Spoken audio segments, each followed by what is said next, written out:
Hello అండి, welcome back to my channel. Already thumbnail చూస్తే మీకు అర్థమైపోయి ఉంటుంది, ఇది రివ్యూ వీడియో. నేనైతే రీసెంట్గా ఎయిర్ ఫ్రైయర్ తీసుకున్నాను, అన్బాక్సింగ్ చేస్తున్నాను. ఆ ఎయిర్ ఫ్రైయర్ ఎలా ఉంది ఏంటి అని చిన్న రివ్యూ చేద్దాము, నాలాగే ఎవరికైనా యూజ్ అవుతుంది కదా అని చేస్తున్నాను. మేము ఇది ఆన్లైన్లో కాదు ఆఫ్లైన్ తీసుకున్నాము. మీకు ఆన్లైన్లో కూడా చాలా వెరైటీస్ ఆఫ్ ఎయిర్ ఫ్రైయర్స్ దొరుకుతాయి. బట్ మేము ఇది ఏంటంటే వేరే 2 వస్తువులు తీసుకున్నాం, ప్యూరిఫైయర్ తీసుకున్నాం, దాంతోపాటు రిలయన్స్ డిజిటల్లో ఇది కూడా చూసామన్నమాట. చాలా వెరైటీస్ ఉన్నాయి, బట్ మేము ఫిలిప్స్ తీసుకున్నాము. ఇది 4.2 కెపాసిటీ, సో ఒక ఇద్దరికైతే సఫిషియెంట్గా సరిపోతుంది. 3 to 4 పీపుల్ అయితే 2 బ్యాచెస్ లాగా అట్లా కుక్ చేసుకోవాలి. ఇది వచ్చేసి ఇట్లా మనకు మెటల్ వచ్చింది, కింద మెష్ లాగా. ఇవి వాషబుల్, కింద ఫుడ్ వేసుకునే స్టాండ్ ఏదైతే ఉందో అది వాషబుల్. ర్యాపిడ్ ఎయిర్ టెక్నాలజీతో వచ్చింది. డిజిటల్, మాన్యువల్ కూడా ఉంది. మాన్యువల్ అయితే ఒక కాస్ట్, డిజిటల్ అయితే ఒక కాస్ట్. మేము డిజిటల్ తీసుకున్నాము. 4.2 లీటర్స్ కెపాసిటీది. ఇదైతే నేను రివ్యూ చేస్తాను. ఒక 2-3 ఐటమ్స్ ప్రిపేర్ చేసి పెట్టాను ఈ వీడియో. 1 డే కాదు, 2-3 డేస్ వీడియో చేసి అప్లోడ్ చేశాను. ఇది మాకు వచ్చి అరౌండ్ 4.2 లీటర్స్ కాబట్టి 8,999 పడింది. మేము 2 ఐటమ్స్ తీసుకున్నాం అన్నాం కదా, 2 ఐటమ్స్ మీద మాకు డిస్కౌంట్లో వచ్చింది. బట్ నేను డిస్కౌంట్ ప్రైస్ అయితే ఏం మెన్షన్ చేయట్లేదు, ఎందుకంటే డిస్కౌంట్ ఎప్పుడు ఉంటుందో ఎప్పుడు ఉండదో తెలియదు. ఆన్లైన్లో మీకు కావాలంటే పీజీఎన్ అవి కూడా ఉన్నాయి, చాలా తక్కువ కాస్ట్కి 5,000కి అట్లాగా.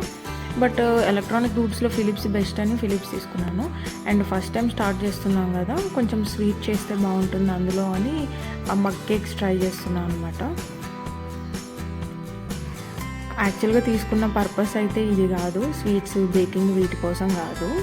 ఆయిల్ మనం డీప్ ఫ్రై చేసుకుంటాం కదా, సో ఆయిల్ తక్కువ కన్సప్షన్ ఉంటుంది, ఆయిల్ తగ్గించవచ్చు అని ఎయిర్ ఫ్రైయర్ తీసుకున్నాము. లేదు కావాలి పర్లేదు ఆయిల్ అనుకున్న వాళ్ళు ఓవెన్ ప్లాన్ చేసుకోవచ్చు, 2 సిమిలర్గానే ఉంటాయి. కాబట్టి ఫస్ట్ టైం స్వీట్ అని కొంచెం మగ్ కేక్స్ లాగా బేకింగ్ ట్రై చేశాను.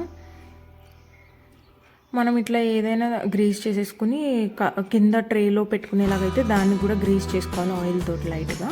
ఇది డైరెక్ట్గా కప్ కేక్స్ కాబట్టి కప్స్ పెట్టేస్తున్నాను. పవర్ ఆన్ చేసుకోవడమే. పవర్ ఆన్ చేసుకున్న తర్వాత పక్కన మీకు ఎయిర్ సింబల్ వస్తుంది. ఆ ఎయిర్ సింబల్ ట్యాప్ చేస్తే మీకు అక్కడ అన్ని సింబల్స్ కనిపిస్తాయి, బేకింగా లేకపోతే చికెన్, వెజిటేబుల్స్ అట్లా. ఇది బేకింగ్ కాబట్టి నేను కేక్ సింబల్ ఉంది కదా, ఆ బేక్ సెలెక్ట్ చేసుకుని స్టార్ట్ చేసుకున్నా. Start pause. మిడిల్లో మీరు ఎప్పుడైనా ఓపెన్ చేసి కూడా చూసుకోవచ్చు, పాజ్ చేసుకోవచ్చు, ఓపెన్ చేసుకుని బయటికి కుక్ అవుతుందో లేదో కూడా చూసుకోవచ్చు. కావాలంటే టెంపరేచర్ ఇంక్రీజ్ చేసుకోవచ్చు, అండ్ అలాగే టైం కూడా ఇంక్రీజ్ డిక్రీజ్ చేసుకోవచ్చు.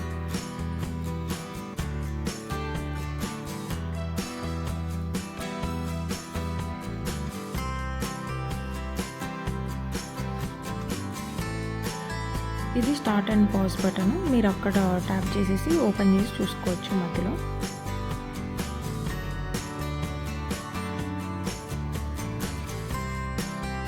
బేకింగ్ అయిపోయింది. మనం పెట్టిన బేకింగ్ టైంకి అయిపోయిన తర్వాత 30 మినిట్స్ ఇట్లా టైమర్ పడుతుంది.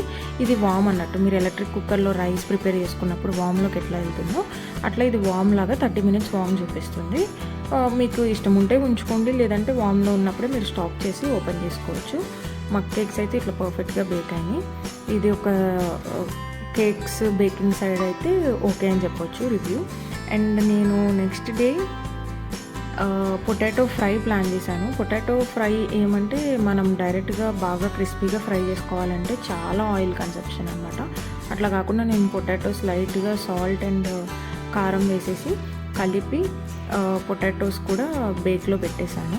అది వెజిటేబుల్ సింబల్ ఉంటుంది, వెజిటేబుల్ సింబల్ సెలెక్ట్ చేసుకుంటే మనకి ఇట్లా కొంచెం డీప్ ఫ్రై అవుతాయి. ఇవైతే కొంచెం పొటాటోస్ మనం విడివిడిగా ఫ్రై చేసుకుంటే బెస్ట్ అనిపించింది నాకు ఈ విషయంలో మాత్రం. స్ప్రెడ్ అయిపోతుంది అది కొంచెం అంటుకుని. అండ్ నెక్స్ట్ డే నేను చికెన్ ట్రై చేశాను. ఈవినింగ్ చికెన్ ఇట్లా మ్యారినేట్ చేసేసుకుని డైరెక్ట్ దాంట్లో ఉన్న ట్రేలో యూజ్ చేయాలి. ట్రేలో పెట్టేసి సేమ్ పవర్ ఆన్ చేసుకుని చికెన్ సింబల్, అండ్ మీకు కావాలంటే అడ్జస్ట్ చేసుకోండి టైం అండ్ టెంపరేచర్. చికెన్ మాత్రం చాలా మంచిగా క్రిస్పీగా అయింది. ఓవరాల్గా నాకైతే బెస్ట్ అనిపించింది. ఇది నా హానెస్ట్ రివ్యూ అనమాట, ఇదేం పెయిడ్ ప్రమోషన్ కాదండి.